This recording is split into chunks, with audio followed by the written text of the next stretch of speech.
अधिकारी को लेकर ममता बनर्जी का धैर्य टूटा। पार्टी नेताओं से कहा अब शुभेंदु का चैप्टर क्लोज, उनके बिना करे चुनाव की तैयारी। पश्चिम बंगाल सरकार के द्वारे द्वारे सरकार योजना के तहत आसनसोल में लगा कैंप। इधर जितेंद्र तिवारी शिक्षकों के साथ घर घर जाकर दे रहे हैं राज्य सरकार की योजनाओं की जानकारी।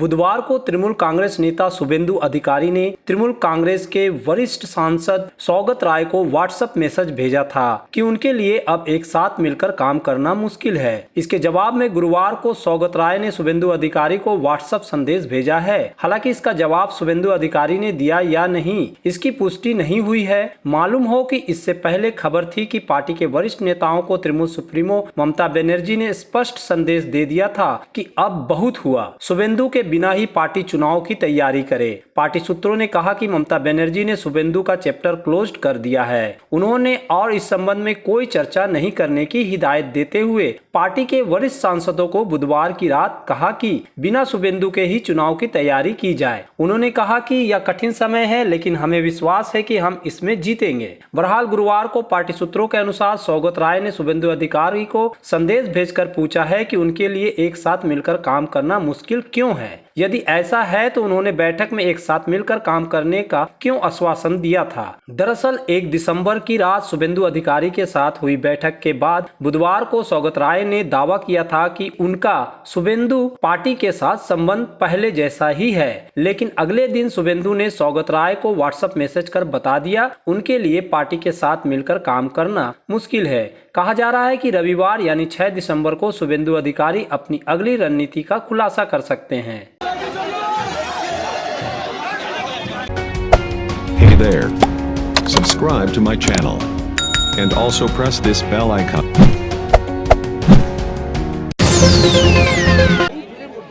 पश्चिम बंगाल के आम लोगों को राज्य सरकार की योजनाओं का ज़्यादा से ज़्यादा और जल्द लाभ मिले, इसके लिए पिछले दिनों मुख्यमंत्री ममता बनर्जी ने दुआरे दुआरे सरकार यानी दरवाजे पर सरकार नाम से एक योजना चालू की है।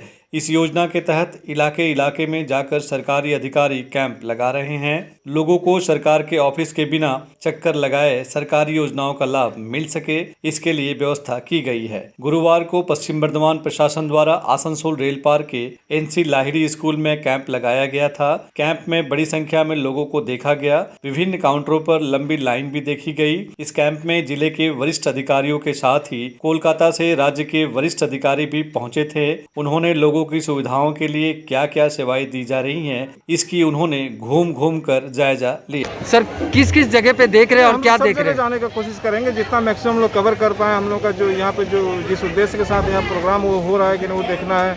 और अभी तक जितना हमने घुमा है देखा है, सब जगह पर सटीक भाव से चल रहा है, सब काम ठीक से हो रहे हैं। सर समस्या क्या बेसी देखा गया है सर? DM साहब बोलेंगे। হয়েছে কোন কোন জিনিস বেশি পাওয়া যাচ্ছে? মানে দেখুন আপনারা দেখছেন যে স্বাস্থ্যসাথী কার্ডের জন্য প্রচুর লোক আসছে, অর্থাৎ যতজন আসছে তার 80% স্বাস্থ্যসাথী কার্ড। আমরা কাউন্টার বাড়িয়েছি। আজকে আমরা ওদের কাছ থেকে ফর্ম এবং যা ডকুমেন্ট সব আমরা কালেক্ট করছি। আজকে রাতের মধ্যে সেগুলোকে আমরা অনলাইনে এন্ট্রি করব, করে আমরা सेकेंड फेज যখন আসবে ওদের কার্ড এখানে আমরা ডিস্ট্রিবিউট করব। नए एक्सक्लूसिव ड्रेसों के साथ फुल्ली सैनिटाइज और सोशल डिस्टेंसिंग का पालन करते हुए श्री बालाजी फैशन आपका स्वागत करता है। वाजिब दरों पर फैंसी साड़ी सहित अन्य ड्रेसों की खरीदारी करें। आज ही आए बालाजी फैशन, हर घर की पसंद। GT road opposite Subhash institute, Asansol. नमस्कार, हम लोग कोविड-19 के लेके फुल सैनिटाइज करके स्टोर फिर से ओपन किए हैं। आप लोग हमारे यहाँ आइए, साड़ी सूट्स लहंगा के लुत्फ उठाइए और हमारे यहाँ सारे वेडिंग कलेक्शन भी अवेलेबल है। বার্নপুর শিল্পাঞ্চলের মানুষের চাহিদা পূরণে স্টেশন রোডের সক্ষম প্লাজা ইলেকট্রনিক বিপণির জগতে এক মহা বিপ্লব ঘটিয়ে ফেলেছে তাদের বিপুল সম্ভারে ও অত্যাশ্চর্য বিশেষ ছাড়ে। AC, LCD TV, washing machine, DVD player, micro oven, fridge, সঙ্গে থাকছে এক্সচেঞ্জ অফার এবং প্রত্যেক কেনাকাটার সঙ্গে থাকছে আকর্ষণীয় গিফট। সক্ষম প্লাজা, स्टेशन रोड, बार्नपुर। आसनसोल नगर निगम के तत्वाधान में मिशन निर्मल बांग्ला को सफल बनाएं। हमारी प्रतिज्ञा, हमारा गर्व। एक बात सभी याद रखें, कचरा जहाँ तहाँ ना फेंके, कौन सा कचरा कहाँ डालना है अच्छी तरह से समझना है। स्वयं जागरूक हो, औरों को भी जागरूक करें। रिड्यूस, रीयूज और रिसाइकिल प्रक्रिया को अपनाएंगे, सुंदर स्वस्थ आसनसोल बनाएंगे। आसनसोल नगर निगम के ग्रीन और ब्लू बीन का सही इस्तेमाल करें, प्लास्टिक का व्यवहार ना करें। आसनसोल नगर निगम सदैव आपकी सेवा में उपस्थित है। Clean Asansol, green Asansol. जय श्री टेलीकॉम, एक मल्टी ब्रांड मोबाइल शोरूम।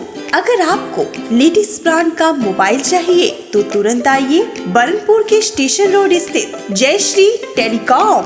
यहाँ ऑनलाइन प्राइस पर हर ब्रांड का मोबाइल उपलब्ध है। सभी कंपनियों से इजी फाइनेंस की सुविधा। तो देर न कीजिए, तुरंत आइए बरनपुर के स्टेशन रोड स्थित जय Shri telecom, a house for multi brand mobile phone, station road Burnpur.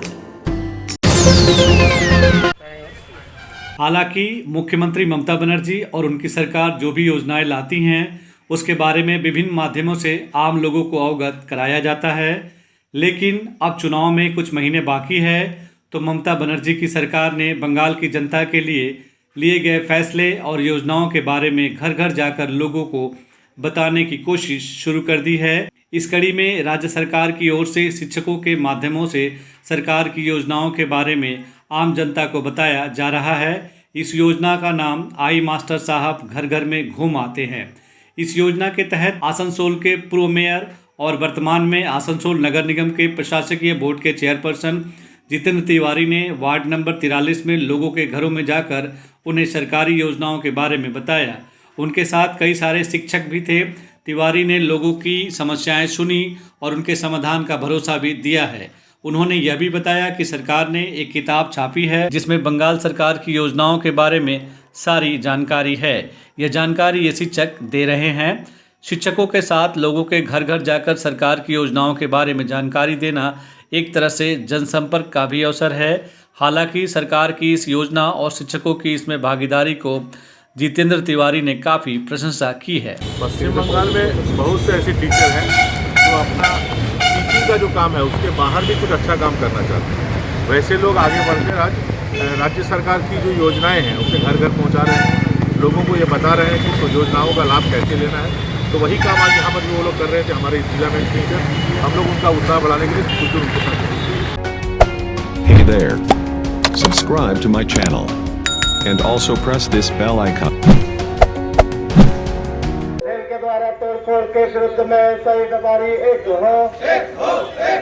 मालगाड़ियों से माल ढुलाई के लिए रेलवे की आसनसोल से होकर बड़ी डेडिकेटेड फ्रेट कॉरिडोर परियोजना है। इस परियोजना पर अभी तक मुख्य रूप से जमीन अधिग्रहण की वजह से काम शुरू नहीं हुआ है, लेकिन अब फिर से इस परियोजना के संबंध में रेलवे द्वारा प्रक्रिया शुरू की गई है। रेलवे द्वारा जमीन की मापी शुरू की गई है। रेलवे के इस काम से रेल लाइनों के किनारे डिपो पाड़ा के दुकानदारों में चिंता व्याप्त हो गई है। इस परियोजना के वजह से उनको अपनी दुकानें हटानी पड़ेगी, क्योंकि ये दुकानें रेलवे जमीन पर है। इसे देखते हुए दुकानदारों ने गुरुवार को डिपो पाड़ा से लेकर बोरो कार्यालय 3 तक एक जुलूस निकाला। दुकानदारों ने मुआवजे और पुनर्वासन की मांग करते हुए प्रदर्शन भी किया। रेल के द्वारा सही व्यापारी एक है,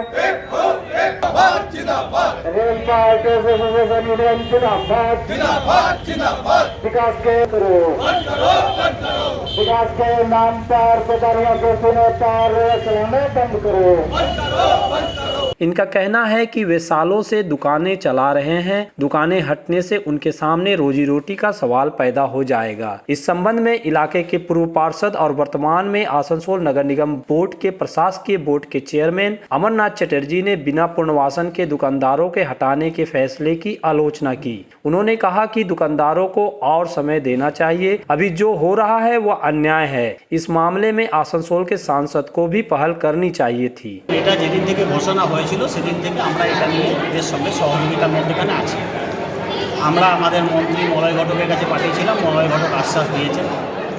আমরা বিগত দিনে যখন প্রথম ঘোষণা হয়েছিল আমি এদের নিয়ে আমাদের যিনি সাংসদ রাজ্যসভার দোলা সেনের কাছে নিয়ে গেছিলাম। দোলা সেন যাদের আশ্বাস দিয়ে এই কথাটা পার্লামেন্টারি রেলে বোর্ডের কাছে এটা তুলেছিলেন এবং বর্তমানে আবার দেখছি মাপঝোপ শুরু হয়েছে। তো এখানকার যারা দোকানদার রয়েছে এই বয়স, কারো 60 বছর বয়স, কারো 70 বছর বয়স, কারো 65 বছর বয়স, তারা নতুন করে কোনো জীবিকা অর্জন করতে পারবে না, তৈরি করতে পারবে না। সেই ব্যাপারে তারা এখানকার বর্তমানে যিনি সাংসদ বিজেপি তার কাছে গিয়েছিলেন এবং যিনি মন্ত্রী সারা ভারতবর্ষে তার কাছেও গিয়েছিলেন, বলেছিলেন যে এই কর্মসূচিটাকে বন্ধ করা হয়। যেখানে ভারতবর্ষের জিডিপি নেমে গেছে, যেখানে ভারতবর্ষের অর্থনৈতিক মন্দা তৈরি হয়েছে, যেখানে সারা পৃথিবী অর্থনৈতিক মন্দার মধ্যে ভুগছে, সেখানে নতুন করে এই সমস্ত ভাঙাভুঙির মধ্যেখানে না গিয়ে মানুষগুলোকে আরও কিছুদিন সময় দিয়ে এবং পুনর্বাসনের ব্যবস্থা যদি করে দেয়, তারপরে সরিয়ে বা মাপার এই আতঙ্কটাকে সৃষ্টি করলে আমার মনে হয় ভালো হতো। এটা যা হচ্ছে অন্যায় হচ্ছে এবং এমপির উচিত ছিল একটা এদের নিয়ে বসা বা এই ব্যাপারটা নিয়ে সরকারিভাবে আলোচনা করা। Hey there. Subscribe to my channel. And also press this bell icon.